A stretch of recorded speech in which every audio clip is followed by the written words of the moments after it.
मुंबईला आज हवामान खात्यानं रेड अलर्ट जारी केला। मुंबईमध्ये रात्रीपासूनच धुवाधार पाऊस कोसळतोय। दादर स्टेशनच्या बाहेर देखील आता पाणी साचलंय। कुर्ला डेपो परिसरात देखील मोठ्या प्रमाणात पाणी साचलं आहे। इतकंच नाही तर किंग सर्कल परिसरात देखील रस्त्यावर अशा प्रकारे मोठ्या प्रमाणात पाणी साचल्याचं दिसतंय। मुंबईला हवामान खात्याकडून रेड अलर्ट जारी करण्यात आल्यानंतर आता प्रशासनाकडून देखील खबरदारी घेतली जाते। मात्र मुसळधार पाऊस सुरू असल्यामुळे अशा अनेक भागांमध्ये रस्त्यावर मोठ्या प्रमाणात पाणी साचलंय। किंग सर्कल परिसरातून निवृत्ती बाबर आपल्यासोबत जोडले गेलेले आहेत। निवृत्ती, किंग सर्कलमध्ये देखील मोठ्या प्रमाणात पाऊस पडतो आहे, पाणी देखील साचलेलं आहे, वाहतुकीची काय स्थिती आहे? नक्कीच सागर, आपण पाहतोय की किंग सर्कल परिसरामध्ये आता पाणी साचण्याचं प्रमाण वाढलेलं आहे। कारण की सकाळी रिमझिम पाऊस पडत होता। हाच रिमझिम पाऊस पडत असल्यामुळे या ठिकाणी पाणी साचायला सुरुवात झाली होती। परंतु आता आपण पाहतोय की थोड्या वेळापासून मुंबईमध्ये मुसळधार पाऊस पडतोय, त्यामुळे या ठिकाणी आता पाणी साचण्याचं प्रमाण जे आहे ते प्रमाण वाढलेलं आहे। पाणी देखील वाढल्याचं आपल्याला पाहायला मिळतंय आणि याच पाण्यातून अनेक वाहन चालक आपल्या मार्गी जाण्यासाठी रस्ता काढताना पाहायला मिळत आहेत। परंतु वाहतूक कोंडी होऊ नये यासाठी मुंबई महानगरपालिकेचे कर्मचारी त्याचसोबतच वाहतूक पोलीस देखील किंग सर्कल परिसरामध्ये तैनात असल्याचं आपल्याला पाहायला मिळतंय। कारण आजच्या दिवशी शाळांना सुट्टी जरी जाहीर केली असली तरी अनेक खाजगी कर्मचारी जे कंपन्यांमध्ये कामाला जातात ते सकाळच्या वेळेस येत असताना मोठ्या प्रमाणात वाहतूक कोंडी होईल या पार्श्वभूमीवरती या ठिकाणी मुंबई महानगरपालिकेचे कर्मचारी त्याचसोबतच वाहतूक पोलीस देखील तैनात आहेत। कारण की सकाळी आपण जर पाहायला गेलं तर या ठिकाणी कमी पाणी भरलं होतं, परंतु पावसाचं प्रमाण वाढलं आणि त्यामुळे पाणी देखील मोठ्या प्रमाणात साचायला सुरुवात झालेली आहे।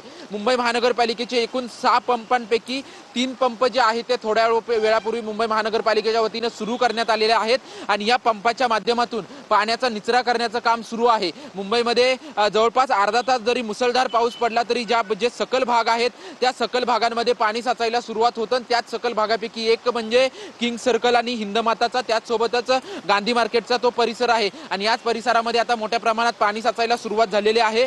पंपिंग स्टेशन सुरू आहे। 3 पंप जे आहेत ते महानगरपालिकेच्या वतीने सुरू करण्यात आलेले आहेत, परंतु पावसाचं प्रमाण जे आहे ते पावसाचं प्रमाण अधिक असल्यामुळे पाणी देखील मोठ्या प्रमाणात साचतंय आणि सकाळच्या वेळेस अनेक नागरिक आपापल्या कामावर व इतर ठिकाणी जात असताना त्यांना आपण पाहतोय की त्यांना मार्ग काढताना निवृत्ती, तुम्ही आपल्या सोबत राहाच। आपण थेट कुर्ला बस डेपोवर जाऊया। गिरीश गायकवाड आपल्या सोबत जोडले गेलेले आहेत। गिरीश, कुर्ला बस डेपो परिसरात देखील मोठ्या प्रमाणात पाणी साचलेलं आहे, वाहतुकीची काय स्थिती आहे?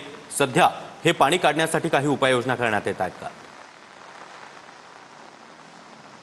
नक्कीच सागर, आपण पाहतोय की आज सकाळपासून मुसळधार पावसाला सुरुवात झालेली आहे आणि या पावसाने अक्षरशः मुंबईला झोडपून काढलेलं। मी सध्या कुर्ला एसी डेपो परिसरात आहे। या ठिकाणची जर दृश्य पाहिली तर आपल्या लक्षात येतं की एखाद्या नदीचं स्वरूप या संपूर्ण रस्त्याला प्राप्त झालेलं आहे आणि यातूनच मार्ग काढताना आपल्याला ऑटो सुद्धा दिसत आहेत, कार सुद्धा दिसत आहेत, बसेस सुद्धा दिसत आहेत आणि काही जे ऑटो चालक आहेत आणि कार चालक आहेत ते या ठिकाणाहून जायचं की नाही याचा सुद्धा विचार करताना आपल्याला स्पष्टपणे पाहायला मिळतात। सगळ्यात महत्त्वाचं म्हणजे काल सुद्धा या परिसरामध्ये गुडघाभर पाणी भरलं होतं आणि अक्षरशः तलावाचं स्वरूप याला प्राप्त झालं होतं। मात्र कुठलीही उपाययोजना महानगरपालिकेकडून केल्याचं ऐकण्यास आलं नाही। आज देखील आपण पाहतोय की या ठिकाणी मोठ्या प्रमाणामध्ये पाणी साचलेलं आहे। महानगरपालिकेचे कर्मचारी तर तैनात आहेत, मात्र पाण्याचा निचरा काही होत नाही आणि हा पाण्याचा निचरा जोपर्यंत होणार नाही तोपर्यंत वाहतूक सुद्धा सुरळीत होणार नाही आणि त्यामुळे नेमकी उपाययोजना महानगरपालिकेकडून काय केली जाणार आहे हे पाहणं महत्त्वाचं जरी असलं तरी हा संपूर्ण सखल भाग आहे, कायम या ठिकाणी पाणी साचत असतं आणि यावर ठोस उपाययोजना करण्याची मागणी गेल्या अनेक महिन्यांपासून वर्षांपासून महानगरपालिकेकडे इथले स्थानिक करतात।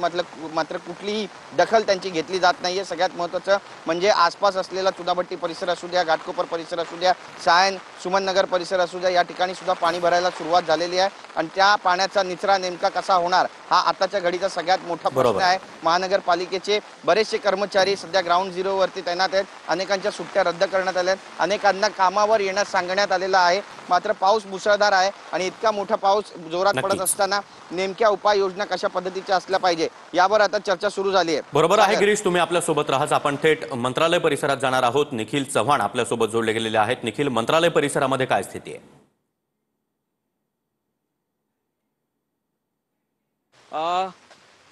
नक्कीच सागर, आपण जर पाहिलं तर मंत्रालय परिसरामध्ये सध्या आपण आहोत आणि आज सकाळपासूनच मुसळधार पाऊस दक्षिण मुंबईमध्ये देखील पडतोय आणि दक्षिण मुंबईमधील दृश्य पाहिली तर मुसळधार पावसामुळे रस्त्यावरची दृश्यमानता आहे ती काहीशी कमी झालेली आहे। त्यामुळे रस्त्यांवरतून गाड्या ज्या वाहतूक होत आहेत त्या धीम्या गतीने होताना पाहायला मिळतात। सकाळची वेळ त्यामुळे सध्या तरी या परिसरामध्ये आपल्याला ट्रॅफिक पुरेशी पाहायला मिळत नाहीये, परंतु काही वेळाने आहे ते ऑफिसची वेळ आहे ते सुरू होणार आहे आणि याच ऑफिसच्या वेळेमध्ये मोठ्या प्रमाणात वाहन आहेत ते या ठिकाणी येतात आणि असाच मुसळधार पाऊस या ठिकाणी सुरू राहिला तर वाहतूक कोंडी देखील या ठिकाणी होईल। थोड्याच वेळात समुद्राला भरती देखील आहे। जर पाऊस मुसळधार असला आणि समुद्राला भरती असली तर त्या ठिकाणी मुंबईतील सखोल भागात पाणी देखील साचण्यास सुरुवात होईल। त्यामुळे मंत्रालय परिसरात जरी आपण सध्या दृश्य पाहत असलो तरी या ठिकाणी जे मुसळधार पाऊस आहे तो रस्त्यावरती पाहायला मिळतोय आणि याच रस्त्यावरती जी दृश्यमानता आहे ती काहीशी कमी प्रमाणात पाहायला मिळते। सकाळी कामावरती येणाऱ्या चाकरमान्यांना नक्कीच निखिल, तुम्ही आपल्या सोबत राहा। थेट आपण दादर स्टेशन परिसरात जाणार आहोत। मयुरेश जाधव आपल्या सोबत आहेत। मयुरेश, दादर स्टेशन परिसरात पाणी साचलंय, रेल्वे रुळावर देखील पाणी साचलेलं आहे, वाहतुकीवर काय परिणाम आहे? सागर, नक्कीच दादर स्टेशनमध्ये जे रेल्वे रूळ आहे त्याच्यावर आता पाण्यामध्ये वाढ होत आहे। आपण जर बघितला हा दादर स्टेशन परिसर आहे आणि या स्टेशन परिसरामध्ये जो रेल्वे ट्रॅक आहे त्या रेल्वे ट्रॅकमध्ये आता पाणी साचण्यास सुरुवात झाली आहे। मोठ्या प्रमाणात आता या रेल्वे ट्रॅकमध्ये जी पाणी आहे ती पाण्याची पातळीमध्ये वाढ होत आहे, त्यामुळे लोकल सेवावर ह्याचा परिणाम पडला। कारण की मध्य रेल्वेची जी लोकल सेवा आहे हर्बर असेल आणि पश्चिम तिन्ही रेल्वे जी लोकल आहे त्या तब्बल 15 ते 20 मिनिटं उशिराने धावत आहेत। सलग दुसऱ्या दिवशी देखील प्रवाशांना ह्याचा फटका पडलेला आहे, त्यामुळे प्रवासी वर्गांमध्ये एक नाराजीचं वातावरण देखील पाहायला मिळत आहे। मात्र मध्य रेल्वेचे जे कर्मचारी आहेत ते या ठिकाणी दाखल झाले आहेत आणि उपाययोजनेसाठी आता या पाण्याचा निचरा करण्यासाठी आता या ठिकाणी दाखल झाले आहेत। मात्र आपण रेल्वे ट्रॅक जर बघितला तर या पाण्यामध्ये मोठ्या प्रमाणात वाढ होत आहे, पावसाचा जोर वाढला आहे, त्यामुळे मोठ्या प्रमाणात जर रेल्वे रुळावर जर पाणी आलं तर मध्य रेल्वेची जी लोकल सेवा आहे ती विस्कळीत होऊ शकते। सकाळच्याच जो चाकरमानी वर्ग तो मुंबईच्या दिशेने कामावर जात असतो, मात्र सलग दुसऱ्या दिवशी देखील आता कामावर उशिरा पोहोचणार आहे, त्यामुळे लेट मार्क देखील लागू शकतो। मात्र प्रवाशांची जर संख्या बघितली मोठ्या प्रमाणात आपल्याला गर्दी देखील पाहायला मिळत आहे। तसंच प्रत्येक रेल्वे स्टेशन असेल, ठाणे असेल, कल्याण असेल, डोंबिवली असेल, या रेल्वे स्टेशनवर देखील आता प्रवाशांची नक्कीच मयुरेश, तुम्ही आपल्या सोबत राहाच। आपण अंधेरीतील वीरा देसाई रोड या परिसरात जाणार आहोत। गोविंद ठाकूर